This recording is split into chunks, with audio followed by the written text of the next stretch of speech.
أعوذ بالله من الشيطان الرجيم بسم الله الرحمن الرحيم الحمد لله رب العالمين وصلى الله على سيدنا محمد وعلى آله وصحبه وسلم. Assalamu alaikum wa rahmatullahi wa barakatuh wa alhamdulillahi rabbil alamin.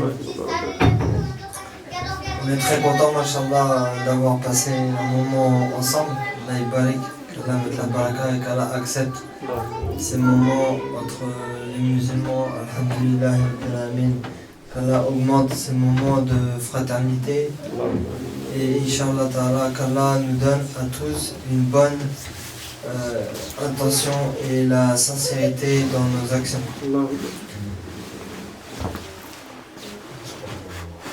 L'association s'appelle NIA. Comme vous avez pu le voir, on a changé le nom.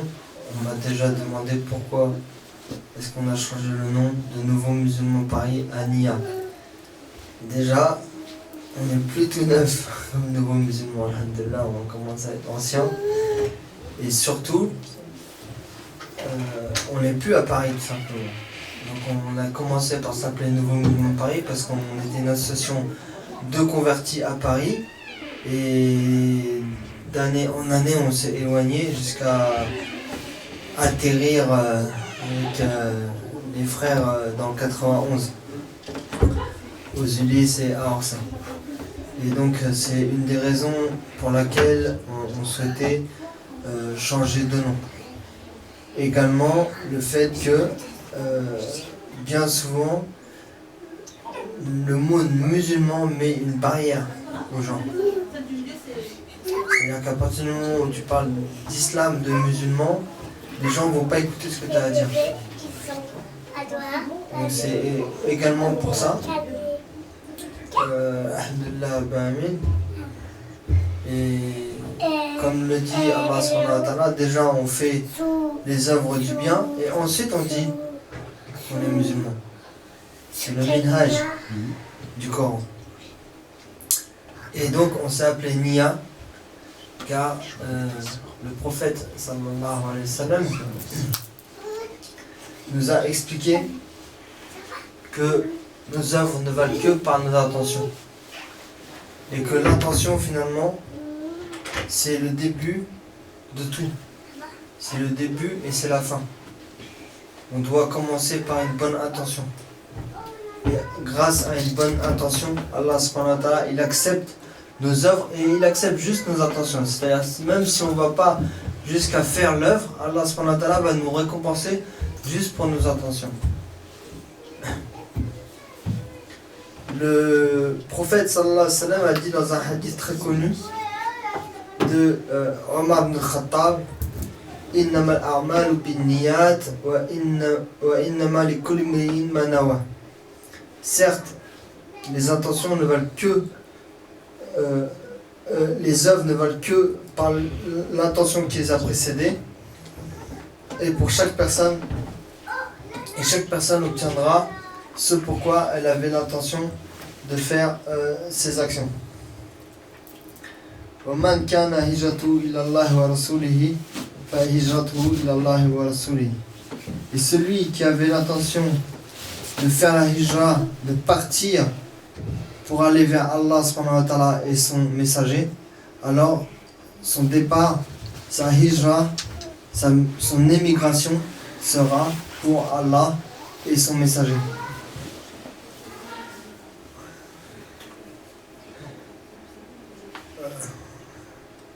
وَمَنْ كَانَ هِجْرَتُهُ لِلدُّنْيَا يُصِيبُهَا أَوْ امْرَأَةٍ يَنكِحُهَا فَهِجْرَتُهُ إِلَى مَا نَوَى إِلَيْهِ. Et celui qui avait l'intention de faire la hijra, de partir pour le dunya ou pour épouser une femme, alors il obtiendra ce qu'il avait l'intention de faire. Ce hadith, c'est la base. Et il faut bien comprendre que, alhamdulillah, nos œuvres ne valent que selon nos intentions. Et c'est la raison pour laquelle il faut avoir une intention sincère et une intention exclusive d'adorer notre Seigneur subhanahu wa ta'ala et de le satisfaire. Et tout ce qu'on recherche, nous, c'est la satisfaction d'Allah, subhanahu wa ta'ala, et son amour. Et nos œuvres, qu'elles soient petites ou qu'elles soient grandes, si Allah subhanahu wa ta'ala les accepte, khalas, c'est tout ce qu'on a besoin. On n'a pas besoin de construire des mosquées à 10 millions, de faire... Si Allah n'accepte pas notre intention derrière, ça sert à quoi? Ça sert absolument à rien. Donc, alhamdoulilah, c'est mieux de faire peu et Inch'Allah ta'ala travailler sur notre intention et faire en sorte que notre intention soit exclusivement pour la religion d'Allah subhanahu wa ta'ala, exclusivement par rapport à l'amour qu'on a envers le prophète sallallahu alayhi wa sallam et par rapport à l'amour qu'on a envers Allah subhanahu wa ta'ala et tous les gens du bien. Et donc, cette intention-là, on pourra avoir une intention sincère et une intention bien travaillée à partir du moment où on va commencer sur des bases solides.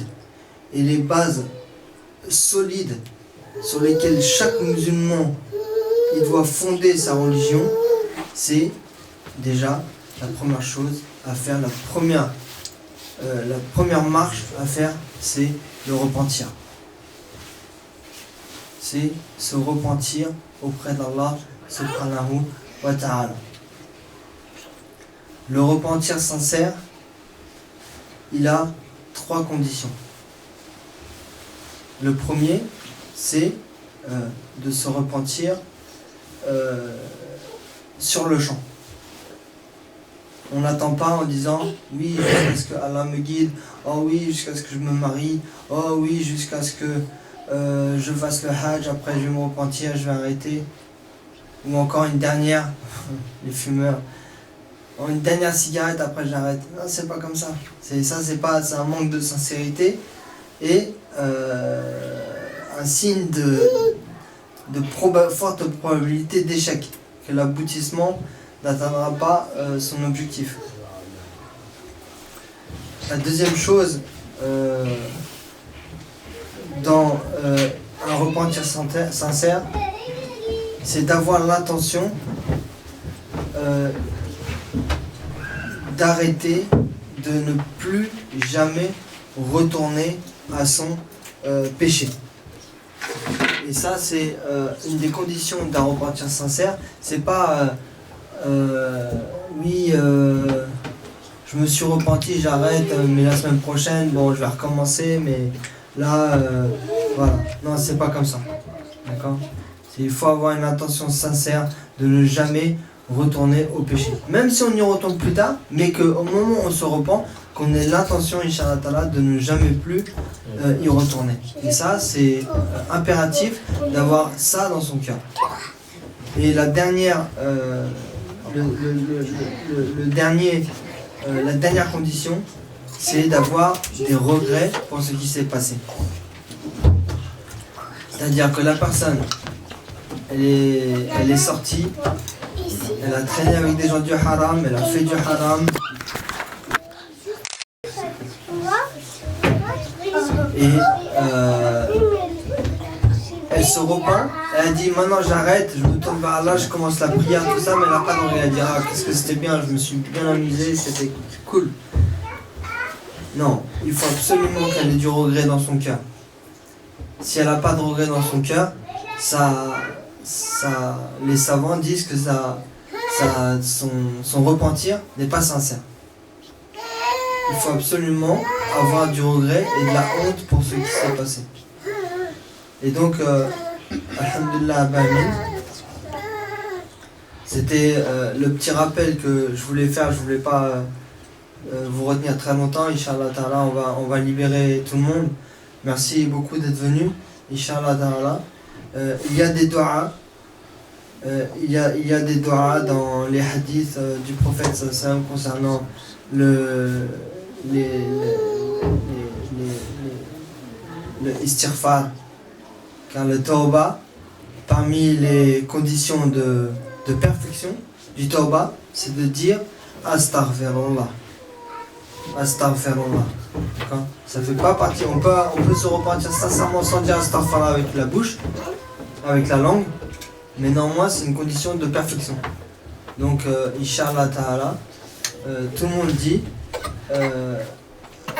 dans son être Astaghfirullah. Tout le monde dit avec sa langue Astaghfirullah. Astaghfirullah. Astaghfirullah. Astaghfirullah al-azim.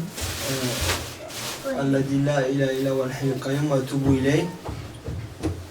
Allahumma anta rabbi la ilaha illa anta astaghfiruka wa atubu ilayk. Yani, alhamdulillah, les doigts concernant le istighfar, ils sont nombreux. Et alhamdulillah, au-delà d'apprendre les doigts comme le faisaient les prophètes sallam, au-delà de ça, le plus important, c'est d'avoir une intention juste de sincèrement se repentir, de sincèrement retourner vers Allah pour avoir une bonne base, Inch'Allah Ta'ala. Et le repentir, c'est pas ok, je me suis repenti hier, je me suis senti bien et maintenant je repars. Ok, je me suis repenti il y a une semaine, moi ça fait 15 ans que je me suis repenti, toi ça fait combien de temps? Moi ça fait 2 ans. Non, c'est pas ça. Le repentir, il est quotidien. On doit quotidiennement se repentir auprès d'Allah subhanahu wa ta'ala. Le prophète sallallahu alayhi wa sallam dans un hadith, il a dit Toubu ilallah. Repentez-vous auprès d'Allah. Fa inni atubu ilayhi fil yawmi akthara min 7 mara. Il a dit, le prophète sallam, repentez-vous auprès d'Allah, car moi, certes moi, Rasulullah sallam, je me repens auprès d'Allah plus de 70 fois par jour. Dans une version, et dans une autre version, c'est Mia, c'est 100 fois par jour. Donc, alhamdulillah, le tawbah, on n'attend pas de faire des péchés pour se repentir. Alhamdulillah, il faut se repentir, il faut garder, ça fait partie des adkar, ça fait partie des dhikrullah, c'est-à-dire ça fait partie des œuvres de la langue qu'on doit avoir constamment, c'est se repentir avec des la ilaha illallah, des salat ala nabi sallallahu alayhi wa sallam et des istighfar. Alhamdulillah, c'est très important, Inch'Allah ta'ala, qu'Allah guérisse nos cœurs, qu'Allah unisse la communauté de Sayyidina Mohammed, du prophète sallallahu alayhi wa sallam, et qu'Allah nous donne au-delà de nos espérances, Inch'Allah ta'ala. Barakallahu fik, merci à tous et à toutes d'être venus, Inch'Allah ta'ala. Likez notre page, Inch'Allah ta'ala, notre page Nouveau Musulman Paris. Facebook nous a dit qu'on pourra changer de nom demain, donc demain dimanche. Donc on va voir, on fait des demandes là qui nous facilitent pour pouvoir changer de nom de l'association, du groupe, de la page Facebook de l'association. Et alhamdulillah, barakallahu fikum, merci à tous, Inch'Allah ta'ala. Subhanaka Allahumma bihamdik, ashhadu an la ilaha illa anta, astaghfiruka wa atubu ilayk. Inna Allaha wa malaikatahu yusalluna ala nabi. Ya ayyuhalladhina amanu sallu alayhi wa sallimu taslima. Sallallahu ta'ala alayhi wa ala alihi wa sahbihi wa sallam taslima. Subhana rabbika rabbil izzati amma yasifun. Wa salamun alal mursalin. Walhamdulillahi rabbil alamin.